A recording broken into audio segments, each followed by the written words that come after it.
జన్మడికి బాగుపడే లక్షణాలు ఇటు కూడా లేవు. నిజంగా నిజం. నన్ను నేనే తిట్టుకుంటున్నానో పొగుడుకుంటున్నానో నాకు తెలియదు.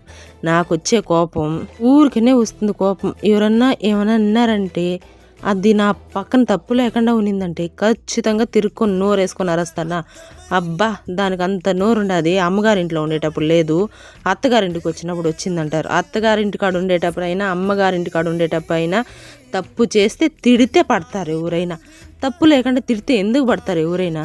అవతల వాళ్ళు కూడా ఆలోచించాలి. ఎందుకురా ఈ మాట అంటే వాళ్ళు అంత అరుస్తూ ఉన్నారంటే మనం ఏ రకంగా తిడితే అవతల వాళ్ళు కూడా అదే రకంగా రియాక్ట్ అవుతారు. ఇంక వీడియో విషయానికి వస్తే మొన్న ఫుల్గా వర్షం అయితే పడతా ఉన్నిందా. అన్నం పెట్టుకొని వేడివేడిగా ముద్దపప్పు, ఆవకాయ, నెయ్యి, ఉద్దిపప్పు వడ అయితే వేసుకొని అమ్మ కొడుకులు ముగ్గురు లాగిచ్చేసినాము. తినేసి కొంచెం పొనుకుందాని పోతే మా పెద్దోడు వచ్చి లేపి మమ్మీ రా మమ్మీ వాష్రూమ్ పోవాలన్నాడు. సరే బయట వచ్చి కూర్చుంటే దుమ్ము దులుపుతుంది. ఆ వీడియోస్ నచ్చితే లైక్ అండ్ సబ్స్క్రైబ్.